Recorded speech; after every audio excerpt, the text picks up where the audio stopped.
Hi friends, this is Rajesh from Kundutur. நீங்கள் last வீடியோலாம் பார்த்துருப்பீங்க. யோகாவை பற்றி பேசிக் சொல்லியிருப்பேன். ஒரு 3 வேரியேஷன் காமிச்சிருப்பேன். இன்றைக்கி என்ன பண்ண போகிறோன்னா புஷ்அப் 5 வேரியேஷன் இருக்குது. இன்க்ளைன் புஷ்அப், டிக்ளைன் புஷ்அப்ஸ், அப்புறம் கிரவுண்ட் புஷ்அப்ஸ். இன்றைக்கி வந்து இன்க்ளைன் புஷ்அப் எப்படி பண்ணுறது, பிகினர்ஸ் எல்லாம் வந்து இப்போ கற்றுக்க போகிறாங்க. புஷ்அப்ஸ் எல்லாம் அவங்களுக்கு எதுக்கு பண்ணதே கிடையாது. அவங்க வந்து இன்க்ளைன் புஷ்அப் பண்ணணும். கொஞ்சம் எக்ஸ்பீரியன்ஸ் ஆயிடுச்சுன்னா டிக்ளைன் புஷ்அப், அதுக்கப்புறம் கிரவுண்டில் பண்ணுறது பார்த்தோன்னா நார்மல் புஷ்அப்ஸ்.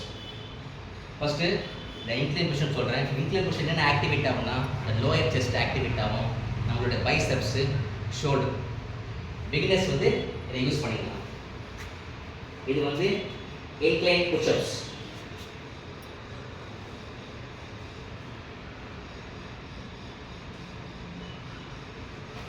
இந்த மாதிரி 12 reps பண்ணுங்கள், 3 times பண்ணுங்கள்.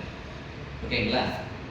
இது வந்து இன்க்ளைன் புஷ்அப்ஸ். இது வந்து லோயர் செஸ்ட்டு, இந்த கோர் ஸ்டெபிலிட்டி, ட்ரைசெப்ஸு, ஷோல்டர் வந்து ஆக்டிவேட் ஆகும். கொஞ்சம் எக்ஸ்பீரியன்ஸ் ஆகிடுச்சுன்னா டிக்ளைன் புஷ்அப் பண்ணலாம். டிக்ளைன் புஷ்அப் பண்ணுறதுன்னா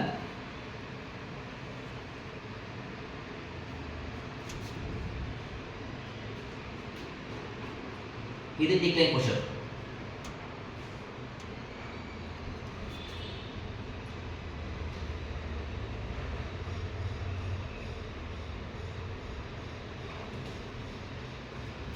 இது டிக்ளைன் புஷ்அப். இது வந்து நம்மளுடைய upper chest, core stability, triceps, shoulder, இதெல்லாம் வந்து நல்லா ஸ்ட்ரென்த்தனாக இருக்கும். நீங்கள் இப்போ நம்ம இருக்கிறது வந்து பார்த்திங்கன்னா இந்த எக்யூப்மெண்ட்ஸ் தான் இருக்குது. பழைய காலத்தில், ஆதி காலத்தில் பார்த்திங்கன்னா இந்த புஷ்அப்ஸ் தான். புஷ்அப்ஸும் இந்த கடலைக்கட்டையும் இந்த 2 வச்சு தான் எக்ஸசைஸ் நல்லா பில்ட் பண்ணாங்க.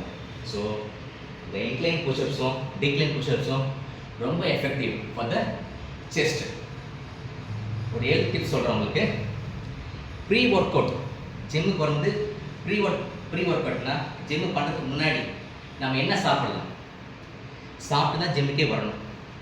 ஏன்னா நம்ம எக்ஸசைஸ் பண்ண போகிறோம், விக்ரோஸாக எக்ஸசைஸ் பண்ண போகிறோம். மார்னிங் வந்து 2 எக் எடுத்துக்கலாம், bread with brown bread with peanut butter. அப்படி இல்லையா, நான் வெஜிடேரியன் அப்படின்னா 1 glass ஆஃப் மில்க் சாப்பிடலாம். அப்புறம் வந்து கொஞ்சம் பாயில்டு பீனட்ஸு கூட வந்து பாதாம், பிஸ்தா கொஞ்சம் எடுத்துக்கலாம். ஒரு பனானா எடுத்துக்கலாம். இது வந்து நம்மளுக்கு வந்து எனர்ஜி கொடுக்கும். அந்த ஒர்க் அவுட் பண்ணும்போது நம்மளுக்கு அந்த எனர்ஜி குயிக்காக பம்ப் ஆகும், நம்ம டயர்ட் ஆக மாட்டோம். நல்லா ஒரு நாளைக்கு வந்து 3 glass of water, 3 liters of water கண்டிப்பாக குடிக்கணும். மேலேயும் குடிக்கலாம். நம்ம எக்ஸசைஸ் பண்ணும்போது நம்ம டீஹைட்ரேஷன் ஆகிடும். ஸோ அதனால் வந்து எக்ஸசைஸ் கேப்லேயே வந்து பார்த்திங்கன்னா எவ்ரி ½ hour கொஞ்சம் கொஞ்சமாக கிளாஸ் ஆஃப் வாட்டர் எடுத்துக்கணும்.